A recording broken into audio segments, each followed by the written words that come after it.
നമ്മൾ അവരുടെ തലയിൽ ഒരു കിരീടം വെച്ച് കൊടുക്കാറുണ്ട്.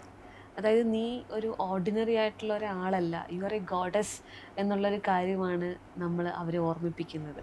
കംപ്ലീറ്റ് ആയിട്ടുള്ളൊരു ദേവതയുടെ ഒരു എനർജിയിലാണ് നമ്മൾ അവരെ തിരിച്ച് അവരുടെ ജീവിതത്തിലേക്ക് ഇങ്ങനെ വിട്ടുകൊടുക്കുന്നത്. നമ്മുടെ ഒക്കെ ഉള്ളിലൊരു ഒരു ഒരു ഡിവൈൻ പവർ ഉണ്ട്, ചില ഡിവൈൻ ക്വാളിറ്റീസ് ഉണ്ട്. നമ്മൾ മറന്നുപോയ കാര്യമായി. ഇപ്പോൾ ഈ പറഞ്ഞ ഫൊർഗീവ്നെസ് എന്ന് പറയുന്നത് തന്നെ, പൊറുക്കുക എന്ന് പറയുന്നത് തന്നെ ഒരു ഡിവൈൻ ക്വാളിറ്റിയാണ്. അല്ലെങ്കിൽ ഗ്രാറ്റിറ്റ്യൂഡ്, നന്ദി ഫീൽ ചെയ്യുക എന്ന് പറയുന്നത് ഒരു ഡിവൈൻ ക്വാളിറ്റിയാണ്. സ്നേഹം എന്ന് പറയുന്നത് തന്നെ ഒരു ഡിവൈൻ.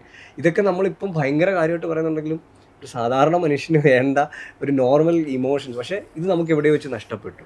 ശരിക്കും നമ്മളിലേക്ക് വരുന്ന ഒരാളെ നമ്മൾ ഓർമ്മപ്പെടുത്തുന്ന ആ കിരീടം ഓർമ്മിപ്പിക്കുന്ന അതാണ്. You are not just an ordinary woman, you are a goddess.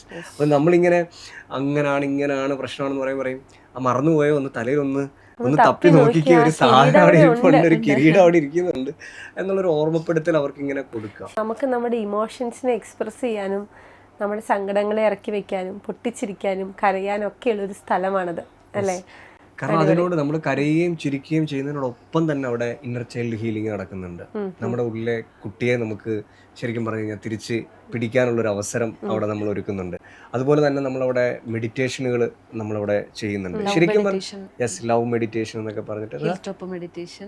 കാരണം ആ മലനിരകളിൽ നമ്മുടെ എല്ലാ സങ്കടങ്ങളും അവിടെ ഉപേക്ഷിച്ചിട്ട് ശരിക്കും അവിടെ നിന്ന് കയറുന്ന ആളായിരിക്കത്തില്ല അവിടെ തിരിച്ച് ഇറങ്ങി വരുന്നത്. അതായത് അവിടെ നമ്മുടെ എല്ലാം ഉപേക്ഷിച്ചിട്ട്, ആ മലയിൽ നമ്മുടെ എല്ലാ സങ്കടവും വിഷമവും ഉപേക്ഷിച്ച് ആ കാറ്റിൽ നമ്മുടെ സങ്കടങ്ങളെല്ലാം പറത്തി നമുക്ക് തിരിച്ച് ഒരു പുതിയ വ്യക്തിയായിട്ട് ഇറങ്ങി വരാം. അതാണ് ശരിക്കും ഞങ്ങൾ ഇടവെന്നതുകൊണ്ട് ഉദ്ദേശിക്കുന്നത്.